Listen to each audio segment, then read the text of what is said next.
I'm Corbett Wall with DV Auction, here with your feeder flash for Thursday, January the 10th, brought to you by Cargill, RNM, or Right Now Mineral. Grass changes with the seasons. Shouldn't your mineral? Right Now Minerals are formulated to allow you to match the mineral feeding program to the growing seasons, forage conditions, and nutritional needs of your cattle. Learn more at rightnowmineral.com. Fed cattle trade has been extremely quiet this week so far, which is normally a good thing. Guys are holding out and hoping for the best. We saw some positive notes earlier in the week on your board, and it did tail off a little bit on Wednesday there, but still higher for the week, and we've got good reason to believe that we should at least get steady, if not gain a buck or two. But it remains to be seen. We'll keep an eye on that for later this week. Want to give you guys a heads up. Western Video Market, the deadline for their next sale is January the 16th. It will be held at Red Bluff, California on January the 24th in conjunction with the Red Bluff Bull, Gelding, and Stock Dog sale, which tends to be a pretty exciting event. And it might get a little bit wild there, and hopefully that Western Video Market will be wild on there too. You can view and bid both of those sales at dvauction.com on January the 24th. Look at the board for Wednesday. February live cattle futures down 50 cents at 124.80. April was down 35 at 125.80. January feeder cattle down 80 cents at 146.82. and March down 55 at 144.90. Like I said, the fat cattle trade has been pretty much non-existent. Less than 800 head of negotiated fat sold in the entire 5-area feeding region so far this week, and that's just nothing.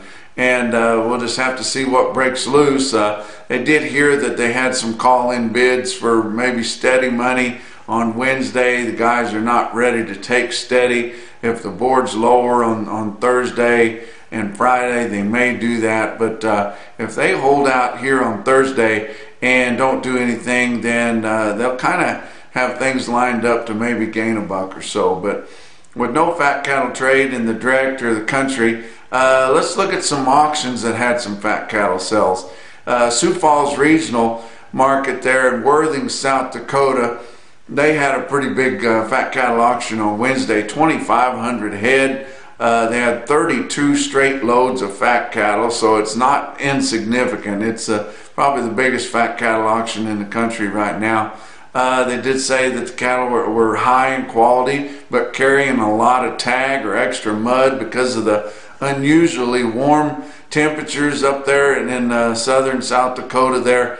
And the moisture they'd had earlier, and it's really muddy there, just like it is in a lot of our feedlots. But that's dropping the dress on those. But the slaughter cattle, the choice steers and heifers, weighing from just under 1,400 up to 1,500 pounds, bringing from 118 to 123 in the ring. The heavyweights from 116 to 122.50, so not much discount there. Justin Lumpkin, good market reporter there, he estimated the dressed cost of those cattle there at the barn at 192 to 195. So very similar to steady with what we had in the country last week. And normally that area up there runs a buck or two behind, so you could say that was actually a little better than what the country market was. Tama, Iowa had a lighter run, 700 head there. Of course, there's more regional packers in that area, and the choice steers and heifers there bringing from 121.5 all the way up to 127. Let's look at your feeder markets.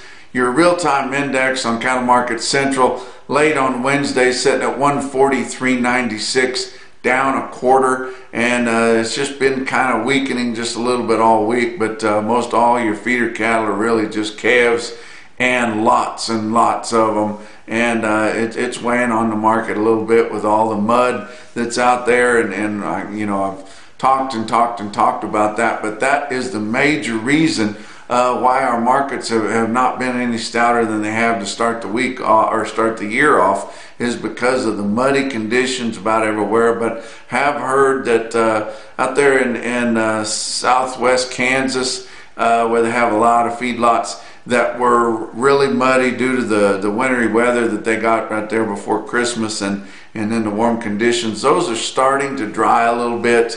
And there's some other places that the weather's been kind of quiet here ever since Christmas time, and things are starting to dry out a little bit. But just as we say that, we've got yet another El Nino southern storm coming across here. It's actually going to go south of Amarillo again and hit the Lubbock area and down in there, and there are some feedlots down there in the southern part of the Panhandle, but then go across and hit Oklahoma with a lot of rain, maybe some ice, some snow, and then go across into southern Missouri and on out east that way. But it shouldn't hit most of the 5-area feeding region, but it is yet another storm, and it's also muddy in these backgrounding lots. And for these producers that have weaned their calves and have them shut up and supplemental feeding them a little bit, I tell you what, they're bogging in the mud terribly bad too. So it's a bad deal all the way around.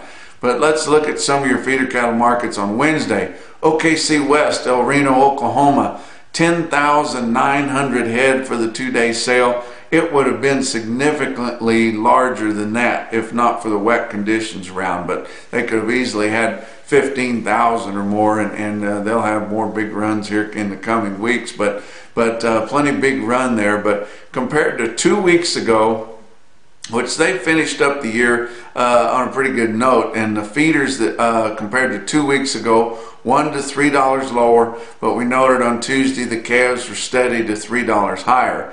Now at Winter Livestock in Dodge City, Kansas, 3,400 head there. They did have a sale with light receipts last week because it was late enough after New Year's that they went ahead and had a sale. It wasn't the best sale in the world, but mostly $1 to $5 higher on the heavier run this week. But I'm going to give you several individual quotes from different parts of the country on different kinds of cattle, and you can just judge the cattle by the part of the country that they come from. But on some like weights in the upper 6s and low 7s right there. But going to start off at North Arkansas Livestock in Green Forest, Arkansas. They had 53 head of mixed steers, weigh $665 at $142. At OKC West in that big run, they had 74 head of 685 pound steers, $146.75. Way out east of Bluegrass Stockyards, Campbellsville, Kentucky, 63 head of 699 pound steers, $146.80, pretty respectable there. Go on up Western Slope, way out west, you throw a rock to Utah there, but Western Slope Cattlemen's Livestock in Loma, Colorado, 108 head of 713 pound steers, bring $149.50. Creston, USA, Creston, Iowa, 77 head of 694 pound steers, bring $150.25. Torrington had a huge sale. Torrington, Wyoming there, but look at this long string of steers. 328 head of 688 pound steers, bring $164.25 in Torrington, Wyoming. And Bassett had one of their barn burners again, and if I'd have pulled out all the eyebrow raising quotes from Bassett, that's all I would have got done. But they had a whale of a sale, including some lightweight steers weighing in the upper 4s, bringing $208. But it was just like that all the way through. But look at these steers here, 172 head of steer calves, weighed $675 and $170 even. And that's your feeder flash for Thursday.